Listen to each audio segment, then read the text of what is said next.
Yuk kita sama-sama menyiapkan hati dan pikiran kita menghadap hadirat Tuhan. Kita saat teduh sejenak, ambil waktu untuk diri kita sendiri bersama Tuhan.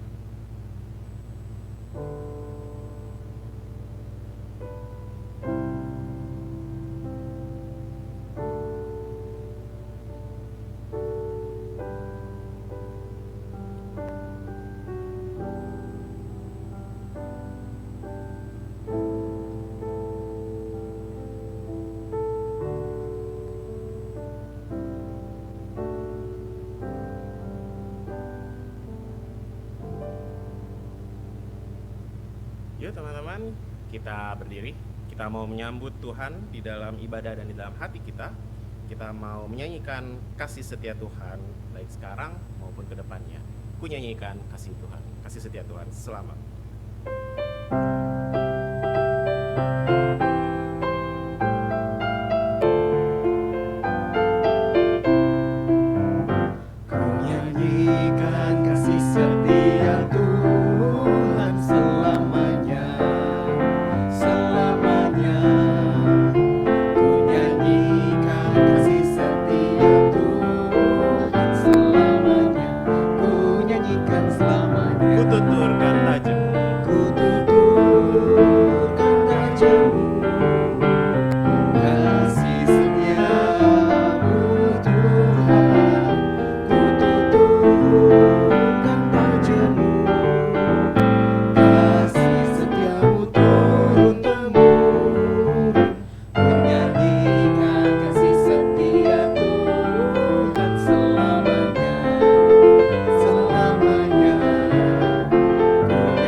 Kembali berdiri, teman-teman.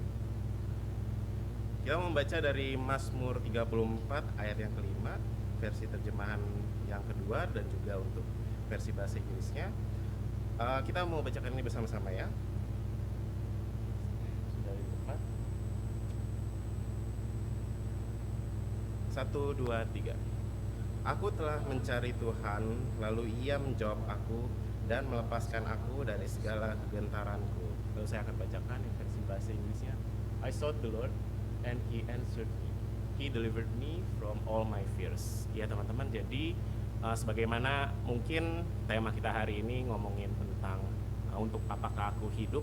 Ini adalah pertanyaan yang udah direnungkan oleh banyak orang selama ribuan tahun, bahkan oleh penulis-penulis Alkitab itu sendiri, termasuk penulis Mazmur, di mana ia pun kadang mempertanyakan juga apakah gunanya dia hidup di dalam salah satu penggalan tulisannya ini. Namun mari kita mau sama-sama menghayati pada waktu ini bahwa meski usia kita masih tergolong muda, banyak orang masih bilang kita masih hijau, itu tetap adalah milik Tuhan dan kita dipercayakan oleh Tuhan untuk menjalankan perintah-perintahnya dan juga menjawab panggilannya.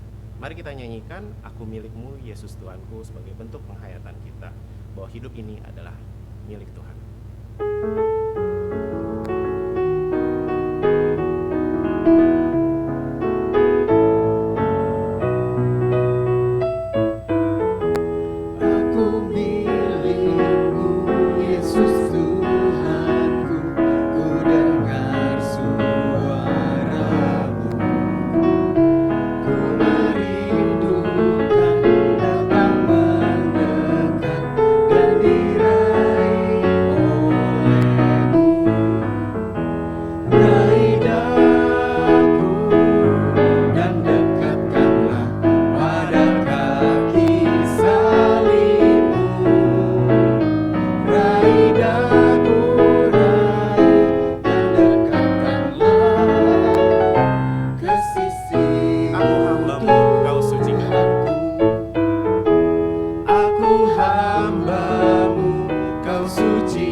Berdiam diri dan merenungkan kesehariannya sejenak, mungkin selama seminggu ini atau dalam hari-hari yang dekat, di mana kita mau menghayati kembali bagaimana kita membuat pilihan, memilih kata-kata, memilih perbuatan yang ingin kita lakukan dalam seminggu ini. Apakah itu semua berkenan di hadapan Tuhan atau tidak? Tantangan tentu dialami oleh semua orang, namun tetap menjadi pilihan kita bagaimana kita ingin merespon atau ingin berpikir akan kondisi dan situasi yang terjadi. Sebagaimana tentunya dalam pengakuan dosa kita mau agar Tuhan mengingat kita di dalam kerajaan Tuhan, mari kita juga mengingat Tuhan di dalam setiap hari kita, dalam setiap aspek hidup kita. Kita akan menyanyikan lagu Yesus Ingat Aku di dalam Kerajaan-Mu, di mana kita akan menyanyikannya ini bersama-sama. Kemudian pada pengulangannya yang kedua, saya mengundang rekan-rekan yang pria untuk bernyanyi, sementara yang wanita berdoa. Begitupun sebaliknya pada pengulangannya yang ketiga. Dan kita akan menutupnya ini bersama-sama dalam doa sebelum kita menyanyikan pengulangannya yang keempat.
kasih ya Tuhan atas kasih karunia-Mu yang berlimpah-limpah, dan ajarkan kami untuk terus menjadi diri yang lebih baik lagi ke depannya.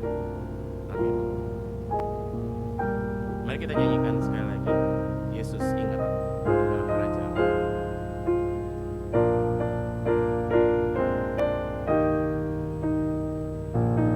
Yesus ingat aku di dalam kerajaan-Mu.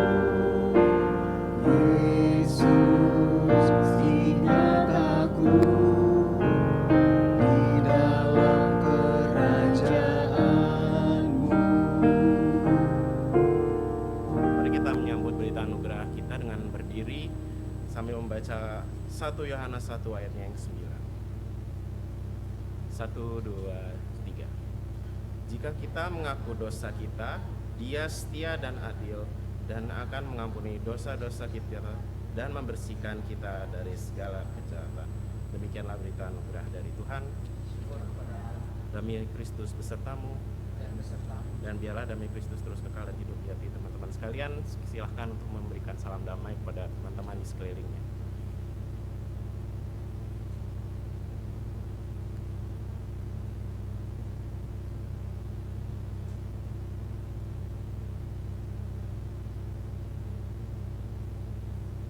Kita sebentar lagi akan mendengarkan firman Tuhan pada ibadah ini, dan marilah kita menghayati kembali bahwa kita mau membuka hati kita untuk Tuhan, teman-teman, untuk mau diubahkan, untuk mau dibentuk, dan menyerahkan seluruh masa depan dan hidup kita di dalam tangan Tuhan.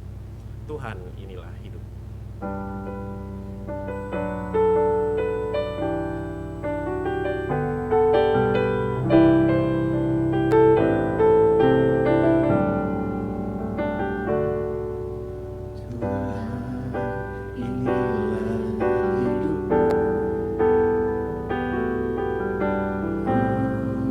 Segala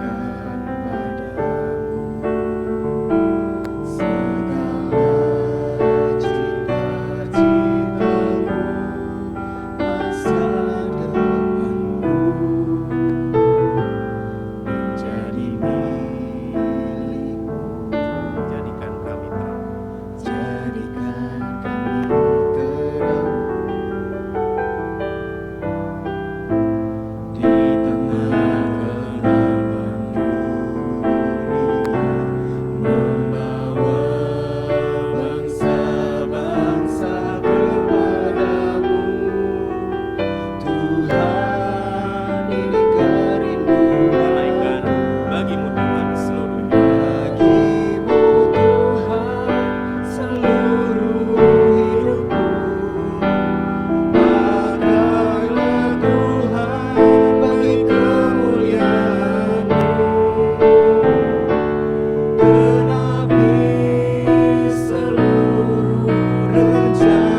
Sapalah kami saat ini dengan firman Tuhan.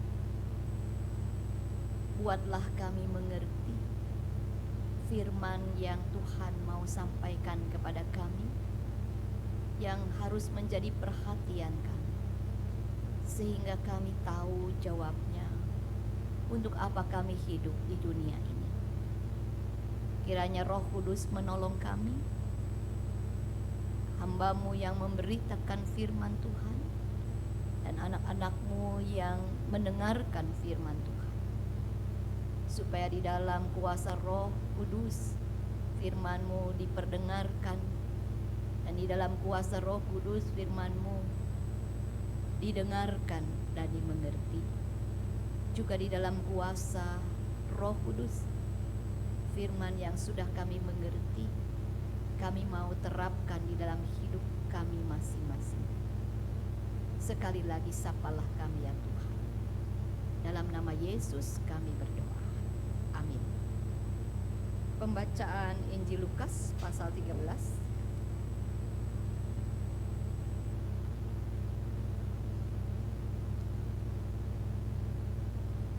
Ayat 6 sampai dengan 9. Lukas 13 ayat 6. Kemudian Yesus menyampaikan perumpamaan ini. Seseorang mempunyai pohon ara yang ditanam di kebun anggurnya, dan ia datang untuk mencari buah pohon pada pohon itu, tetapi tidak menemukannya. Lalu ia berkata kepada pekerja kebun anggur itu, "Lihatlah, sudah 3 tahun aku datang mencari buah pada pohon ara ini, dan aku tidak menemukannya. Tebanglah pohon ini. Untuk apa ia hidup di tanah ini dengan sia-sia?" Jawab orang itu, "Tuan, biarkanlah dia tumbuh tahun ini lagi. Aku akan mencangkul tanah sekelilingnya dan memberi pupuk kepadanya. Mungkin tahun depan ia berbuah. Jika tidak, tebanglah dia." Demikianlah firman Tuhan. Berbahagialah kita yang tidak sekedar membaca, tetapi juga melakukannya di dalam keseharian. Haleluya.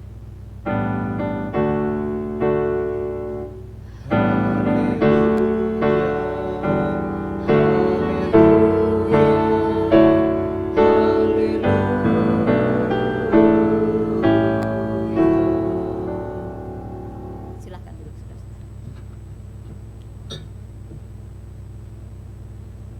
saudara-saudara. Untuk apa aku hidup? Untuk apa saudara hidup di dunia ini? Untuk apa saya hidup di dunia ini? Ada yang mau coba jawab, untuk apa saudara hidup? Apa ya? Hidup untuk makan, makan untuk hidup, hidup untuk menikmati kesukacitaan di masa muda. Perkataan ini, saudara-saudara, untuk apa aku hidup, adalah sebuah pertanyaan yang sering kali disampaikan oleh orang yang sedang frustasi. Ya kan, kalau kita lagi frustasi tuh, untuk apa ya gua hidup ya? Udah kerja susah-susah, kurang dihargai.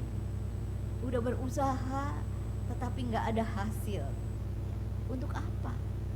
Nggak pernah dipuji, nggak pernah diakui, tetapi selalu dicela. Buat apa aku hidup? Ya, seringkali kata-kata ini hanya sebuah pertanyaan untuk menunjukkan kefrustasiannya dari kehidupan ini. Tapi hari ini, saudara-saudara, saya tidak ingin mengajak kita untuk tetap menganggap bahwa pertanyaan ini, untuk apa aku hidup, sebagai sebuah ungkapan kefrustasian. Tetapi sebaliknya, untuk coba lebih jujur dan dalam melihat diri sendiri. Untuk apa aku hidup? Ya, ada 3 pertanyaan, saudara-saudara, yang menolong kita untuk mengaudit diri. Ya. Pertama, saudara-saudara, saudara boleh menjawab, mengetiknya jawabannya di HP atau di dalam pikiran, atau belum punya jawab dan terus pertanyakan itu, ya. Untuk apa aku hidup? Yang pertama, saudara-saudara, sebut tiga tindakan yang pernah saudara lakukan yang membawa kebaikan bagi diri sendiri dan bagi orang-orang di sekitar Anda. 3 tindakan yang pernah Anda lakukan yang membawa kebaikan bagi diri Anda dan bagi orang-orang di sekitar. Ya. Udah, cuma 3 loh dari sekian banyak tindakan. Tindakan yang mendatangkan kebaikan bagi saya, bagi Anda, dan bagi orang-orang di sekitar Anda. 3 tindakan yang mendatangkan kebaikan bagi diri dan bagi orang lain. Udah? Yang kedua, saudara-saudara. Sekarang sebut 2 tindakan yang pernah saudara lakukan yang berdampak buruk bagi diri sendiri dan bagi orang-orang di sekitar. Kalau tadi 3 yang berdampak baik atau kebaikan buat diri dan orang lain, yang kedua adalah 2 tindakan yang berdampak buruk bagi diri sendiri dan bagi orang lain. Wah, saya nggak tahu mendampak buruk atau enggak. Menurut saya mah baik-baik aja. Tanya aja sebelahnya, Kang, ada nggak, lu inget nggak perbuatan gua yang berdampak buruk sama kamu? Ya. Oke, yang ketiga, saudara-saudara, pertanyaannya, apakah saudara memiliki keinginan melakukan sesuatu untuk menolong orang-orang di sekitar Anda, tetapi belum terlaksana? Ada niat untuk menolong, tetapi belum terlaksana. Ada nggak? Tindakan apa itu?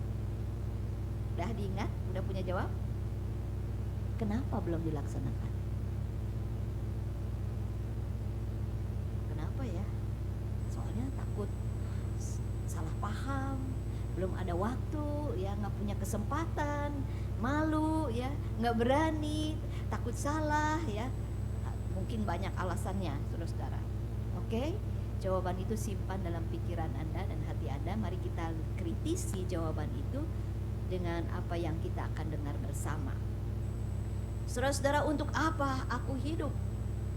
Bacaan kita hari ini berbicara tentang perumpamaan tentang pohon ara yang tidak berbuah. Pohon ara, ini dia. Banyak di antara kita yang belum pernah makan buah ara, ya. Pohon ara dulu itu hanya ada di Timur Tengah, tapi sebenarnya asalnya dari Asia, saudara-saudara. Tapi di Timur Tengah banyak sekali. Di Alkitab digambarkan pohon ara itu bisa besar seperti ini, ya, rindang, ya. Tetapi bisa juga kecil seperti ini, lihat ya, carangnya juga kecil, ya, saudara. Dan sekarang banyak tetangga saya kalau jalan pagi lihat ada tetangga saya yang punya pohon ara, cuma dari di pot kecil saja sudah banyak dibudidayakan pohon ara ini, saudara. Seperti ini buahnya, ini masih hijau, ini sudah ungu, ya, warnanya udah matang, dan ini kalau dibelah seperti ini, banyak sekali bijinya dan rasanya manis, ada banyak nutrisi di dalamnya. Dan kalau saudara pergi ke bahkan di Malaysia juga banyak, ya, Malaysia, di Timur Tengah, di Israel, di Mesir, banyak buah ara yang sudah dikeringkan, ya. Dan pohon ara ini, saudara-saudara, disebut menjadi pilar utama sumber daya untuk manusia, tetapi juga untuk hewan, ya. Jadi bukan hanya untuk manusia tetapi untuk hewan. Dan seluruh bagian dari pohon ara ini, baik daunnya, batangnya, ya, ini bermanfaat bagi manusia. Batang-batang yang besar itu untuk membangun rumah, ya. Lalu kemudian daun-daunnya ini untuk menjadi bahan dasar dari pengobatan, ya. Dari mulai tradisional sampai kepada modern, ya. Dan buahnya, saudara-saudara, juga menjadi sumber hidup baik bagi hewan maupun manusia. Nenek moyang dulu hidup dari buah ara, ya. Cukup dengan Timur Tengah yang panas itu, mereka mengadakan perjalanan yang panjang, cukup dengan makan buah ara, cukup nutrisi buat mereka, saudara-saudara. lalu tumbuh bibitnya itu di sela-sela bebatuan sebetulnya. Tetapi kalau ada tanahnya yang baik tentu akan lebih baik lagi. Dan bukan hanya itu, banyak orang juga berteduh di bawah pohon ara ini. Ini pohon ara yang besar, tapi juga ada banyak pohon ara yang kecil. Saudara-saudara, itulah pohon ara yang menggambarkan tentang, yang digambar atau menggambarkan tentang mengupamakan keadaan orang percaya. Seperti pohon ara, banyak manfaatnya, dari buahnya, dari batangnya, dari daunnya, dari pohonnya yang rindang itu menjadi tempat berlindung. Jadi pohon ara ini banyak kegunaannya bagi manusia, bagi hewan juga ya. Jadi kalau digambarkan di dalam Alkitab kita adalah pohon ara, maka sebenarnya saudara dan saya adalah manusia yang banyak manfaatnya bagi sesama manusia dan juga bagi ciptaan Tuhan lainnya, bagi hewan juga termasuk di dalamnya, saudara-saudara. Tetapi kalau pohon ara itu tidak berbuah, ditebang aja, sebab pohon ini pohon buah, bukan pohon beringin, walaupun sejenis dengan pohon beringin. Kalau pohon beringin kan tidak berbuah ya, tapi rindang ya. Nah, pohon ara kalau hanya rindang tidak berbuah, maka ditebang, tidak ada pilihan yang lain, no use ya. Maka ditebang. Nah, pertanyaannya saudara-saudara, Anda berbuah atau ditebang? Berbuah atau ditebang? Berapa tindakan? Tadi mudah gak menjawab tindakan? 3 tindakan yang mendatangkan kebaikan bagi diri sendiri, bagi orang. Apakah cuma 3 itu? Mudahkah menjawab 2 tindakan yang berdampak buruk? Bahkan mudah menyebutkan bukan cuma 2 perbuatan atau tindakan yang berdampak buruk. Dan adakah niat untuk berbuat baik, menolong sesama tapi belum dilaksanakan? Why? Belum dilaksanakan. Semua itu saudara-saudara sebetulnya akan memberi jawab kepada saudara dan saya, ini patut ditebang atau tidak, patut ditebang atau tidak. Saudara-saudara yang dikasihi oleh Tuhan Yesus Kristus, di dalam gambaran perumpamaan ini kita diminta untuk mencamkan dengan sungguh, bila pohon ara itu tidak berbuah, tebang, tidak ada pilihan lain, no use, tebang. Tidak ada manusia yang boleh hidup untuk sia-sia, menjadi sia-sia, tebang. Maka ingat, camkan dan bertobatlah kalau tidak berbuah, sebab akibatnya ditebang. Buah itu selalu dinikmati oleh pihak lain, bukan oleh pohonnya. Ingat ya, nggak ada pagar makan tanaman, tapi tidak ada buah makan pohonnya atau pohon makan buahnya sendiri, nggak ada. Buah itu selalu untuk pihak yang lain, saudara-saudara. Buah itu selalu untuk pihak yang lain, sehingga kalau tidak mendatangkan manfaat, tebang saja. Penting saudara-saudara, berbuah atau ditebang, cuma itu pilihannya, berbuah atau ditebang. Keuntungannya bagi si pohon itu, kalau dia berbuah, dia tidak ditebang. Dia bukan menikmati buahnya sendiri, tetapi dia tidak ditebang. Mari kita lihat lebih jauh lagi. Pohon ara itu harus berbuah karena pohon buah, tadi saya katakan. Di sini dikatakan bahwa seorang mempunyai pohon ara, ayat yang ke-6, yang ditanam di kebun anggurnya. Jelas saudara-saudara, pohon ara itu ditanam di kebun anggurnya. Ditanam di kebun anggurnya. Dan kita tahu kebun anggur itu adalah sebuah kebun yang memang dikelola dengan sangat baik. Lalu kemudian dipagari dan ada menara jaganya, dipupuk dan diberi air yang cukup, sehingga tanahnya menjadi gembur dan anggur itu bisa bertumbuh dengan baik dan berbuah banyak. Pohon ara, buah ara dan buah anggur ini adalah makanan penting buat orang-orang Israel pada waktu itu, saudara. Namun anggur itu kebanyakan dibuat minuman. Ya. Selain dikeringkan dan dimakan, tapi pertama-tama untuk minuman. Sementara buah ara itu untuk dimakan, tidak untuk dibuat sirup atau minuman. Ya. Nah, pohon ara ini biasa suka tumbuh di pinggir-pinggir jalan. Tumbuh dengan sendirinya. Ingat tadi bahwa di sela-sela bebatuan itu bibit ara itu bisa bertumbuh. Tapi ini dia ditanam di kebun anggur, si pemilik kebun anggur. Berarti pohon ara ini ya telah menerima segala yang baik yang disediakan dan memudahkan dia untuk berbuah. Tetapi kenyataannya, saudara-saudara, pohon ara ini yang ada di ini kan ada ini anggurnya, ini pohon ara, ini pohon ara dan ini pohon anggurnya.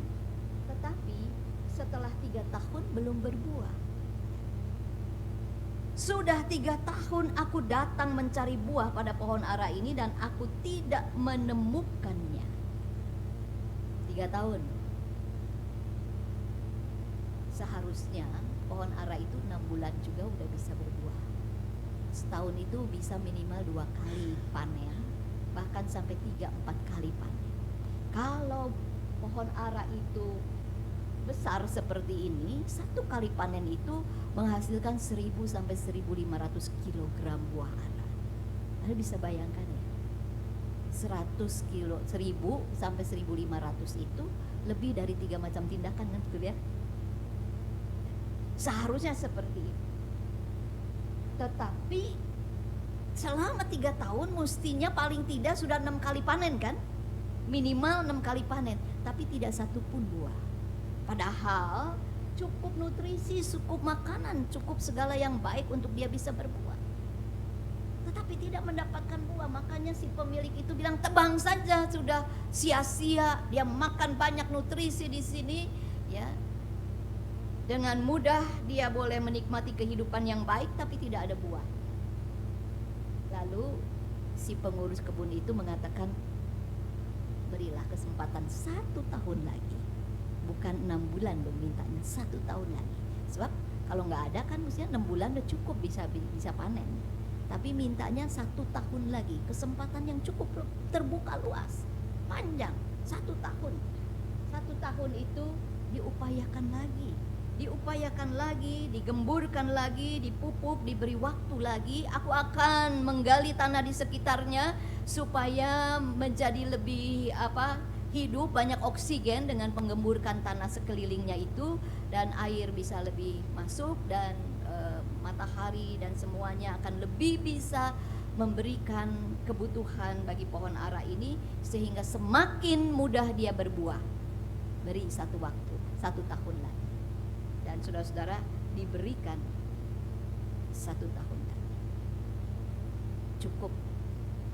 Nah, ingat, hidup harus menghasilkan buah. Karena kita ini diumpamakan seperti pohon berbuah, buah ara, buah anggur. Bukan pohon yang tidak berbuah. Dan berbuah itu berarti menjadi berkat, mendatangkan manfaat bagi sesama.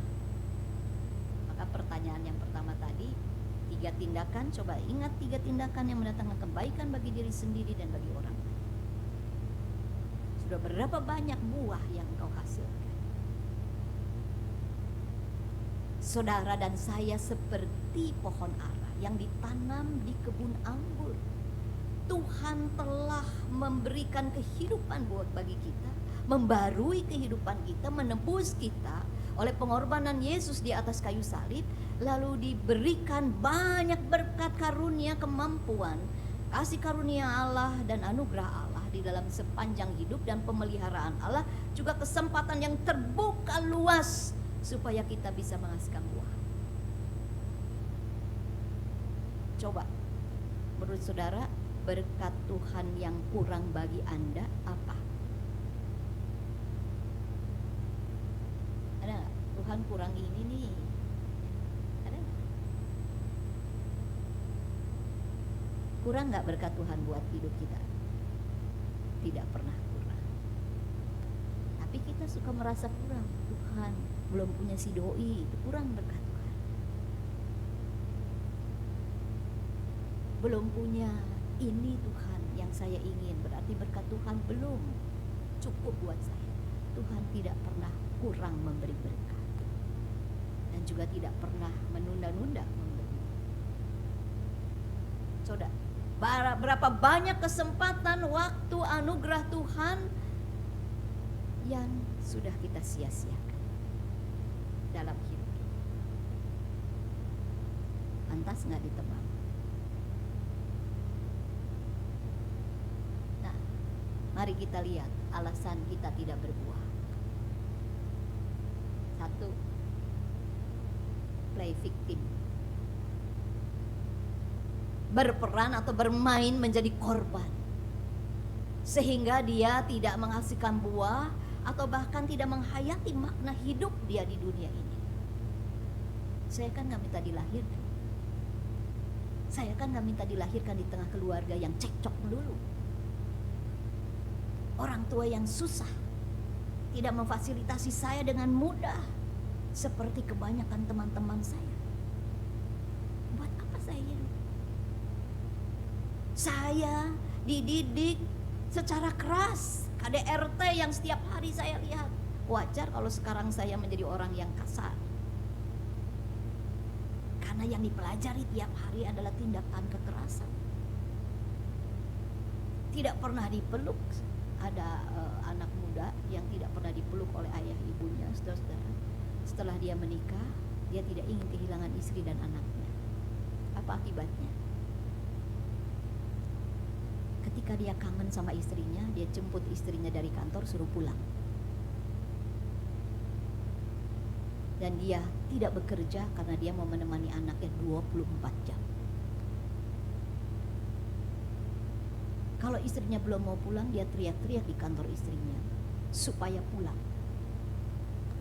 Alhasil istrinya keluar kerja atau dikeluarkan kerja karena dirongrong suaminya. Mengapa? Saya takut kehilangan istri dan anak saya, Ci. Saya gak pernah dipeluk sama orang tua, apalagi dicium. Tapi ia menjadi orang yang hidup dalam ketakutan kehilangan. Dia tidak ingin istri dan anaknya tidak merasakan pelukan dan cinta kasih dia. Play victim. Saya bisa apa? Mau menghasilkan buah, bisa apa saya? Talenta saya nggak jelas, bakat saya nggak jelas. Tapi orang-orang lain begitu banyak talentanya, banyak bakatnya, mudah mengerjakan itu, difasilitasi orang tua dengan mudah. Bagaimana saya mau berbuah? Untuk apa saya hidup? Nah, kata untuk apa saya hidup itu menjadi konotasinya negatif. Saya punya niat baik tapi gak pernah diterima. Saya punya usul yang baik di kantor, gak pernah diterima. Udah, sekarang saya mingkem aja, diem aja, tenggo, begitu tenggo. Berprestasi pun tidak dihargai. Buat apa saya ngoyo-ngoyo, ngotot-ngotot kerja? Play victim, tidak menghasilkan buah. Padahal tidak seorang pun yang tidak diberi kesanggupan oleh Tuhan, kan? Tidak seorang pun manusia yang hidup di sini dibiarkan untuk menjadi manusia yang sia-sia, tidak berguna. Coba play victim apa yang saudara mainkan selama ini sehingga tidak berbuah. Sama dengan play victim itu selalu mencari-cari alasan, pembenaran diri. Kalau saya tidak berkembang, saya tidak berprestasi di kantor, saya tidak berprestasi di rumah, karena lingkungan saya tidak mendukung. Ingat, saudara dan saya ditanam di taman anggur, kebun anggur. Dimungkinkan, dimudahkan sekali untuk menghasilkan buah. Yang kedua, tidak berbuah karena hidup ini hanya rutinitas. Hidup untuk makan, Ya makan karena hidup, ya kerja kudu kerja, yang sekolah ya kudu belajar.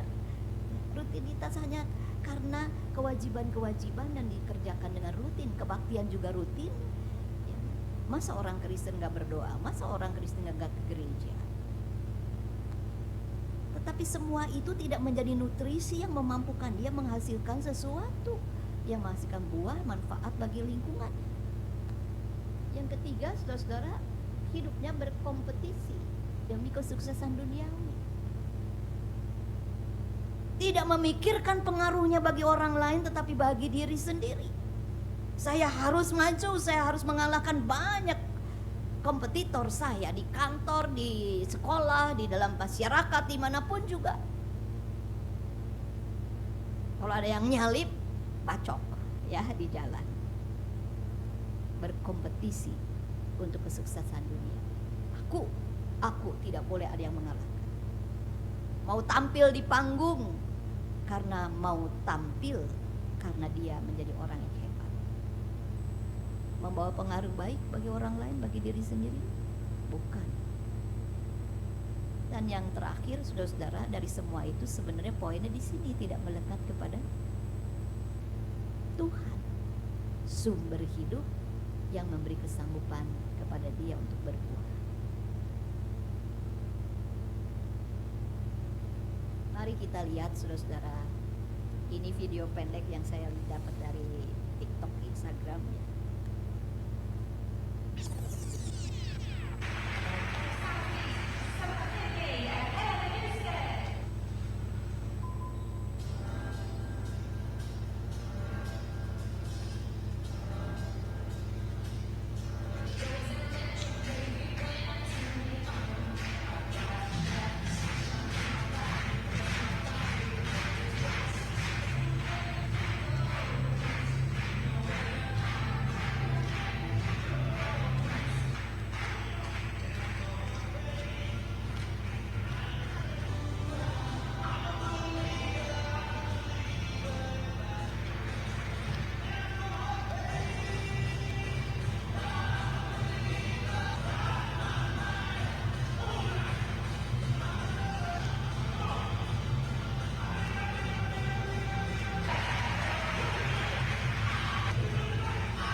Saudara, kakinya tidak punya daya, bukan?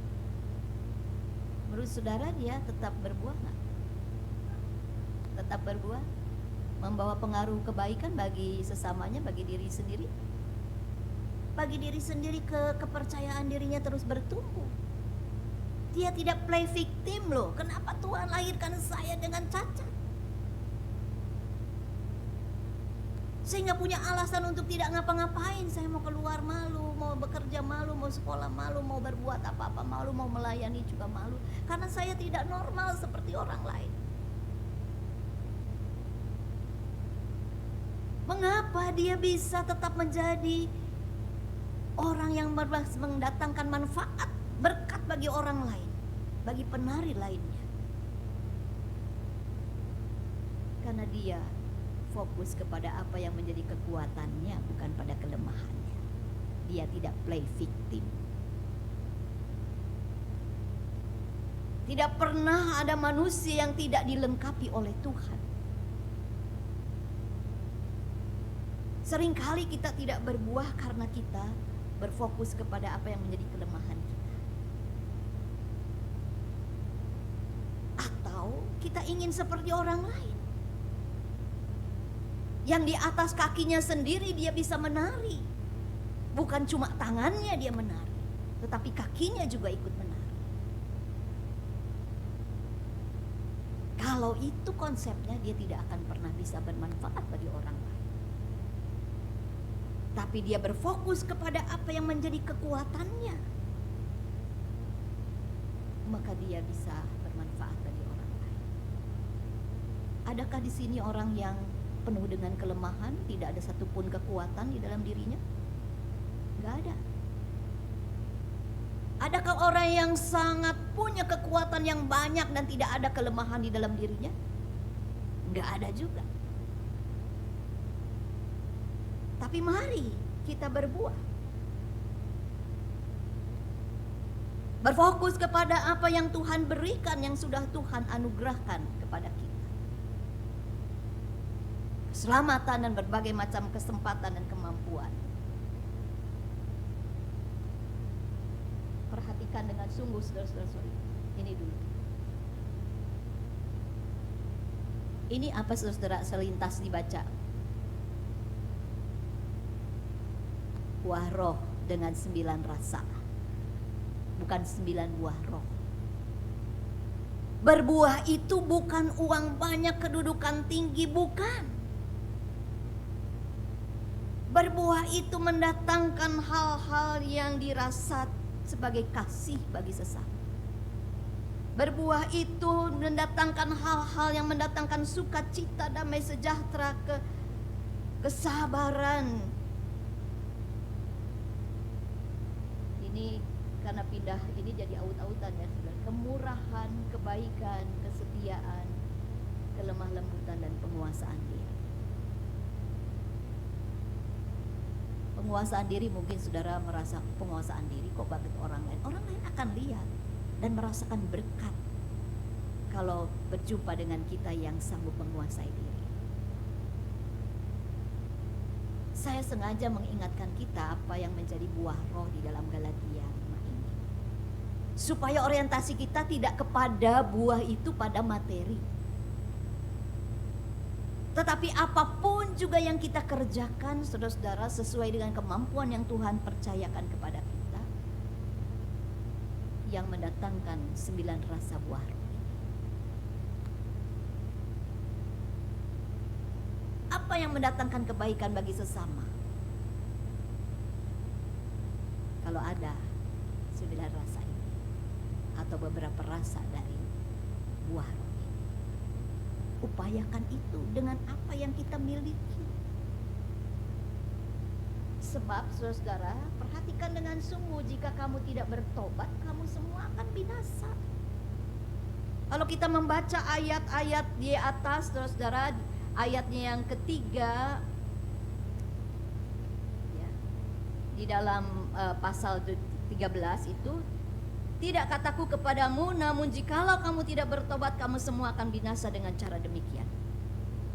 Ayatnya yang kelima, tidak kataku kepadamu, namun jika kamu tidak bertobat, kamu semua akan binasa dengan cara yang demikian. Cara demikian itu cara yang mengenaskan, menyedihkan. Bukan sekedar binasa saja, bukan sekedar ditebang, tetapi mengenaskan. Perhatikan, jika kamu tidak dibarui, kamu akan dihancurkan seperti pohon ara yang tidak berbuah. Jika pohon itu tidak berbuah, tebang saja.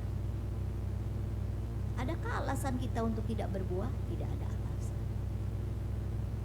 Karena itu, saudara-saudara, perhatikan dengan sungguh, simple sebenarnya. Pertama-tama bukan performa, tetapi buah.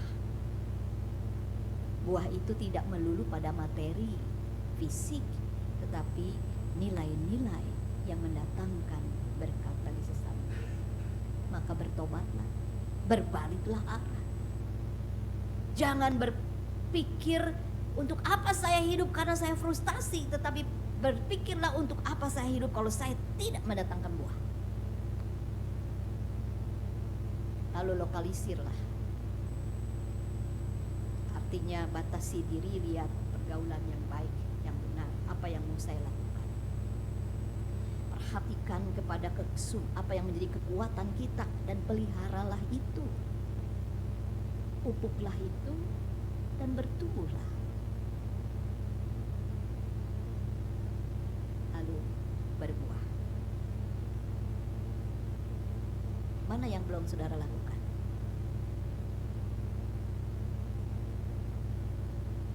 Semua ini harus dilakukan secara berurut. Kalau masih berpikir bahwa kan saya ke gereja, orang tahu saya orang baik karena saya ke gereja, saya aktif, itu namanya performa, not buah.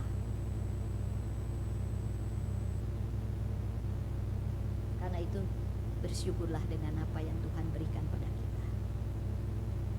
Bersyukur seperti anak gadis tadi. Bersyukur tangannya masih bisa digunakan dan dia berkonsentrasi kepada kekuatan dirinya dan melatih diri. Lalu berdoalah supaya kita selalu ada bersama dengan dia, mensyukuri segala sesuatu dan berkonsentrasi kepada kekuatan dan apa yang Tuhan mau. Dan renungkan firman Tuhan. Tidak ada tawaran yang lain. Sebab kuncinya ini, saudara. Yohanes 15 ayat yang keempat. Tinggallah di dalam aku dan aku di dalam kamu. Kamu tidak berbuah jikalau kamu tidak tinggal di dalam aku. Dan ayat yang kelima, di luar aku kamu tidak dapat berbuat apa-apa. Makanya alasan orang mengapa tidak berbuah, sebenarnya inti utama dia tidak melekat kepada sumber hidup itu. Untuk apa saudara hidup? Jawabnya, untuk apa? Belum punya jawab? Anda dan saya hidup untuk berbuah. Bagaimana saya bisa berbuah? Tinggallah di dalam Dia. Membaca firman-Nya, merenungkannya, melakukannya. Berkonsentrasi kepada kesanggupan-kesanggupan, kemampuan-kemampuan yang Tuhan beri. Dan menghasilkan 9 buah rasa buah roh. Untuk itu saudara dan saya hidup.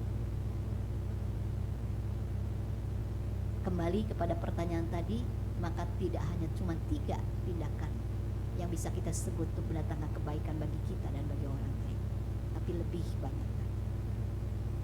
Coba setiap hari ditulis, terima kasih Tuhan saya sudah bisa membuat orang lain senyum ketika jumpa dengan saya. Kalau jalan pagi atau ketemu orang jalan, ada orang yang tadinya jalannya kenceng gitu, kalau manggut dan senyum, dia jadi senyum. Terima kasih Tuhan, saya udah. Terima kasih Tuhan, terima kasih Tuhan, saya sudah. Lalu kita lihat malam hari, kita lihat 1 minggu dan maka buahnya semakin banyak. Hari ini saya mendengar firman Tuhan, apa yang Tuhan katakan itu yang saya kerjakan, itulah buah dari hidup di dalam Dia.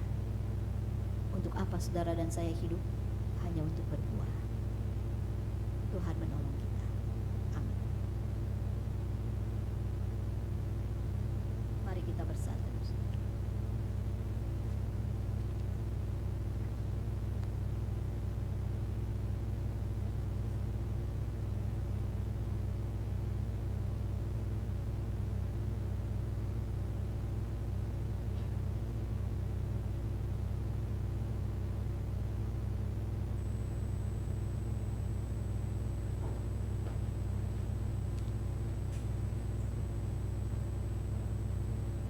Teman-teman, mari sama dengan gereja segala abad dan tempat, marilah kita mengikrarkan pengakuan iman seturut dengan pengakuan iman rasuli yang demikian. Aku percaya kepada Allah, Bapa yang Maha Kuasa, Khalik langit dan bumi, dan kepada Yesus Kristus, Anak yang tunggal Tuhan kita, yang dikandung daripada Roh Kudus, lahir dari darah Maria, yang berita sengsara di bawah pemerintahan Pontius Pilatus, disalibkan, mati dan dikuburkan, turun ke dalam kerajaan maut. Pada hari yang ketiga, bangkit pula dari antara orang mati, naik ke surga, duduk di sebelah kanan Allah, Bapa yang Maha Kuasa. Dan di sana Ia akan datang untuk menghakimi orang hidup dan yang mati. Aku percaya kepada Roh Kudus, gereja yang kudus dan am, persekutuan orang kudus, pengampunan dosa, bangkitan orang mati dan hidup yang kekal. Amin.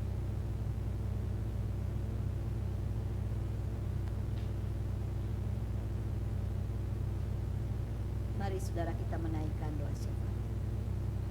Bapa yang mengasihi kami, terima kasih buat firman-Mu yang memberi kami kesadaran yang lebih dalam untuk apa kami hidup di dunia ini.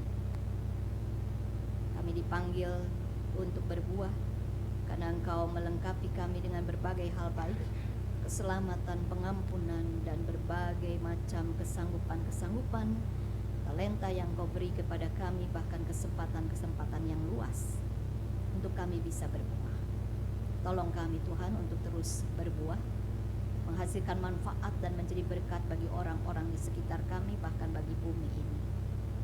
Kami mohon Tuhan sendiri yang mendorong kami semua untuk menjadi pelaku daripada firman Tuhan. Berikanlah ketekunan kepada kami untuk terus berpaut kepadamu Tuhan di dalam doa pribadi dan saat teduh pribadi, merenungkan firman Tuhan dan hidup seturut dengan firman yang kami baca setiap hari. Kami mohon Kau memberi kesehatan kepada anak-anak-Mu ini, kepada orang tua kami, juga Engkau memberikan berkat dalam pekerjaan dan keluarga bagi kami, baik yang sudah menikah maupun yang masih belum menikah. Biarlah Tuhan selalu menolong kami untuk boleh hadir mendatangkan berkat bagi keluarga kami dan menikmati kesempatan yang Tuhan beri dalam pekerjaan anak-anak-Mu ini. Bagi mereka yang sedang membutuhkan pekerjaan yang lebih baik atau yang betul-betul sesuai dengan apa yang mereka rindukan, Tuhan bukakan jalan. Bagi mereka yang mencari pasangan hidup, Tuhan pertemukan mereka dengan jodoh mereka. Mereka yang sudah menjalin kasih dan pasangannya, Tuhan peliharakan kasih di antara mereka. Mereka yang bersiap untuk membangun rumah tangga, Tuhan juga memberkati persiapan mereka. Jadikanlah mereka pribadi-pribadi yang semakin matang, yang juga siap di dalam rumah tangga mereka, di rumah tangga yang menghasilkan buah yang baik bagi orang-orang di sekitarnya. Kami mohon Tuhan memberi hikmat kepada Komisi Pemuda GKI Samanhudi. Dengan hikmat Tuhan mereka boleh memfasilitasi pertumbuhan spiritualitas anak-anak muda yang menjadi anggota komunitas pemuda GKI Samanhudi. Kami bersyukur bersama mereka yang berulang tahun, bagi Wahyu tanggal 14, Randy tanggal 20, Yuril tanggal 20. Tuhan terima kasih, Engkau telah memelihara mereka dan pasti juga berkat-berkat Tuhan telah Tuhan sediakan untuk mereka menapaki hari-hari mereka selanjutnya. Biarlah mereka semakin lekat dengan Tuhan sehingga mereka semakin mudah untuk menghasilkan buah yang memuliakan nama Tuhan. Kami berdoa bagi bangsa dan negara kami Tuhan. Biarlah Engkau sendiri yang terus mengendalikan pemerintahan kami dengan seluruh jajarannya, sehingga mereka boleh memimpin pemerintah negeri ini dengan baik dan takut akan Tuhan. Kondisi sosial politik menjelang pilkada serentak, biarlah Tuhan juga mau campur tangan, sehingga semua pihak dari rakyat sampai ormas dan juga partai-partai semua boleh mengendalikan diri, membangun kedamaian bagi negeri kami. Politik dunia, Tuhan juga mau tolong kendalikan supaya negara-negara yang bertikai, berperang boleh menghentikan serangan-serangan mereka dan mereka boleh berdamai. Kondisi perekonomian bangsa kami, Tuhan tolong kami untuk sama-sama menjaganya, dan juga perekonomian dunia ini Tuhan tolong kendalikan kami. Buat setiap anak-anak-Mu yang hadir di sini, Tuhan juga mau tolong agar berkat Tuhan boleh mereka syukuri dan mereka boleh terus mengembangkan diri agar boleh menjadi berkat bagi sesama mereka. Tuhan, kami ingin berdoa seperti yang Tuhan Yesus ajarkan kepada kami. Bapa kami yang di sorga, dikuduskanlah nama-Mu, datanglah kerajaan-Mu, jadilah kehendak-Mu di bumi seperti di sorga. Berikanlah kami pada hari ini makanan kami yang secukupnya, dan ampunilah kami akan kesalahan kami, seperti kami juga mengampuni orang yang bersalah kepada kami. Dan jangan membawa kami ke dalam pencobaan, tetapi lepaskanlah kami daripada yang jahat. Karena Engkaulah yang punya kerajaan dan kuasa dan kemuliaan sampai selama-lamanya. Amin.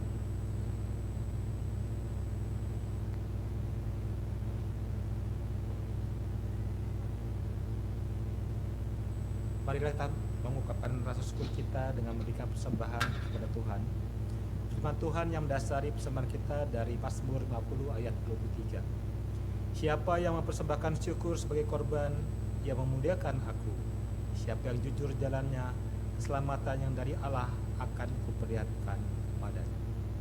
Umat dapat memberikan persembahan dengan cara memasukkan amplop dalam kantong persembahan yang diedarkan, atau dengan menggunakan kris yang tersedia di layar atau ditempel di kursi depan.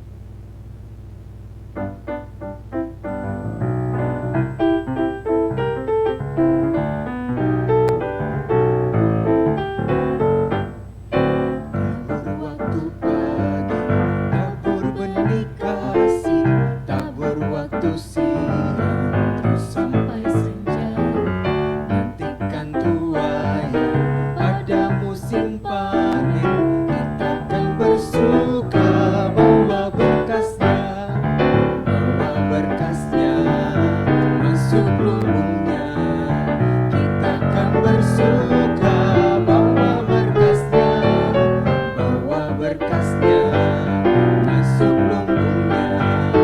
Kita akan bersuka bawa berkasnya.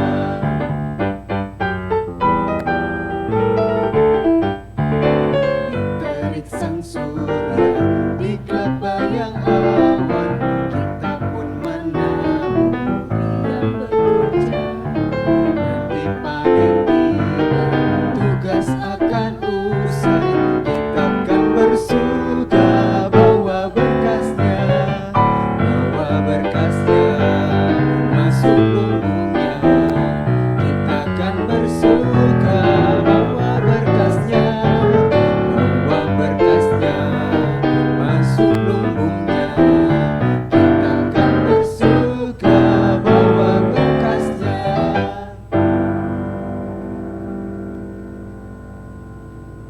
Mari kita berdiri, kita bawa bersama kita dalam doa. Sekali lagi Tuhan, kami bersyukur untuk berkat Tuhan pada kami selama seminggu yang lalu, dan kini kami membawa persembahan ini sebagai ungkapan rasa syukur kami kepada Tuhan. Ajar kami untuk berikan hidup kami sebagai persembahan yang hidup untuk kemuliaan Tuhan, dan biarlah kami boleh berbuah untuk masyarakat, orang-orang lain, dan untuk semuanya kemuliaan Tuhan. Dalam nama Yesus, amin.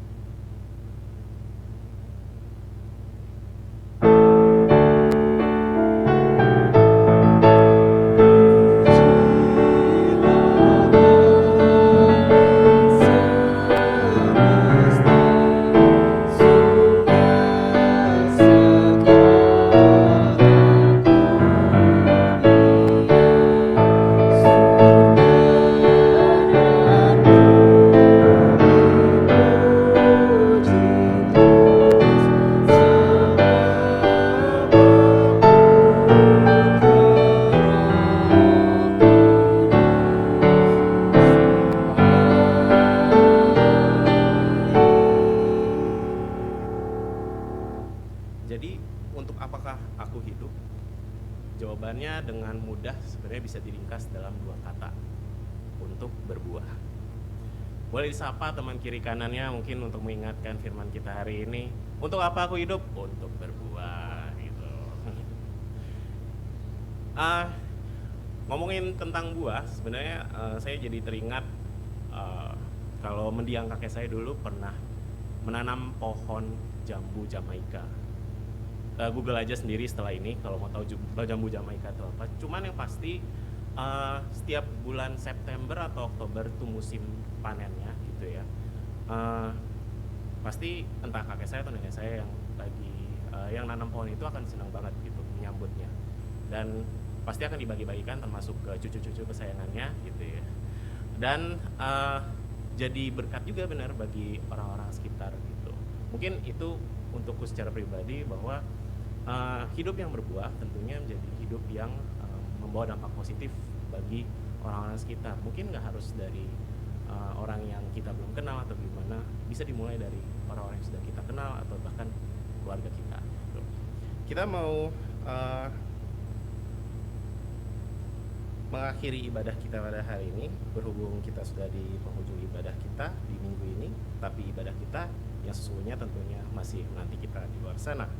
Dan semoga firman Tuhan hari ini bisa menjadi kekuatan yang baru, semangat yang baru bagi teman-teman untuk berbuah, menyambut panggilan Tuhan, dan menjawab panggilan Tuhan di dalam lagu KJ 355, Yesus Memanggil.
hati kami kepada Tuhan.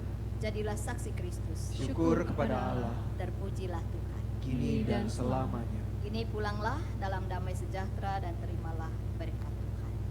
Tuhan memberkati engkau dan melindungi engkau. Tuhan menyinari engkau dengan wajahnya dan memberi engkau kasih karunia. Tuhan menghadapkan wajahnya kepadamu dan memberi engkau damai sejahtera.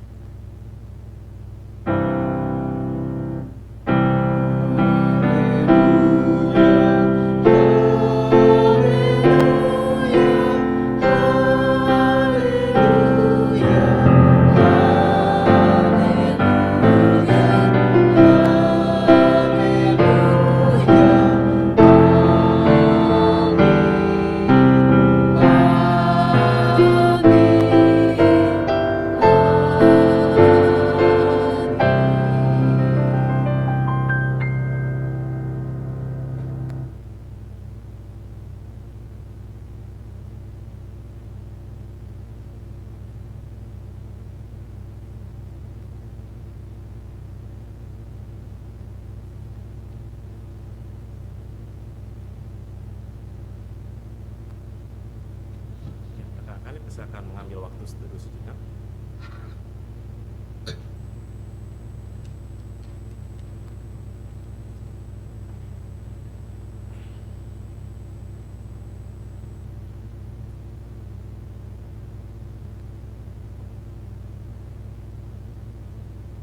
Oke, sebelum kita mengakhiri ibadah hari ini ada beberapa pengumuman yang mau disampaikan. Tentunya kita menyambut dengan hangat teman-teman yang baru hadir pertama kali di ibadah Komisi Pemuda. Ada?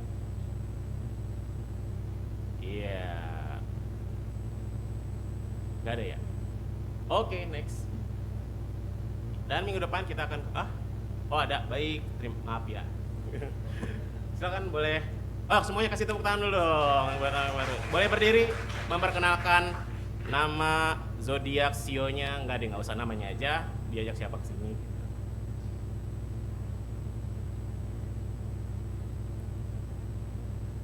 Maaf nggak kedengeran. Oh baik. Halo. Oke, silakan duduk. Terima kasih. Untuk ibadah minggu depan tentunya kita mengundang teman-teman untuk kembali hadir dengan tema hidup yang dituntun oleh hikmat bersama Pendeta Galvin Tiara Bartianus. Berikut untuk pelayannya juga yang akan melayani. Selamat mempersiapkan pelayanannya dan kita tentunya mengucapkan terima kasih kepada pelayan yang sudah melayani hari ini, kepada pelayan firman kita Pendeta Emeritus Dianawati, Penatua Mulyawan Gunadi sebagai penatua pendamping, saya sebagai tugas, menjadi sendiri nggak ada ini.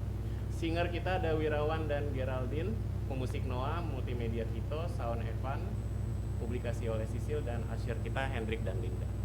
Selanjutnya, ya ada yang ulang tahun di sini? Oh nggak ada yang ulang tahun. Ya yang ulang tahun kita pada minggu ini ada Wahyu di 14 Juli dan Yuril dan Randy di 20 Juli. Iya, oke. Next aja kalau gitu. Nanti bisa di Japri ya. Kalau mau minta traktiran masing-masing aja gitu. Tentunya teman-teman yang mau mengikuti kelas katekisasi minggu, kita masih membuka pendaftaran hingga Minggu 4 Agustus 2024 secara onsite dan kali ini didampingi oleh Pendeta Peter dan Penatua Yuriwati. Ada linknya juga, tapi kalau misalkan mau tanya-tanya lebih lanjut sama pengurus setelah ini juga bisa. Nah, ini dia acara akbar kita setelah pandemi berlalu. Kita akhirnya mengadakan camp pemuda lagi dengan tema Airplane Mode 14 sampai 16 September 2024. Acaranya bakalan seru banget karena akan ada Sydney Mohede, Bari Lukumahua, ada. Kenapa kok? Enggak percaya kita bisa ngundang itu? Enggak deh. Loh, kenapa? Di cancel ya? Oh ya udah, nggak apa. Walaupun di cancel, tapi tetap akan seru karena kita di sini akan fokus pada tentunya gimana kita bisa merefresh spiritual kita dan juga tentunya saling terhubung dengan teman-teman sesama Komisi Pemuda. Buat detail lebih lanjut, program cicilannya gimana, pay letternya di mana, nanti bisa ditanya di sini. Next. Ya, dan tentunya kita mau mengundang teman-teman untuk hadir di vokal grup Komisi Pemuda yang berlangsung setiap hari Jumat jam 7:30 malam di sini. Selanjutnya. Dan itu dia pengumuman kita. Selamat hari Minggu, Tuhan Yesus memberkati.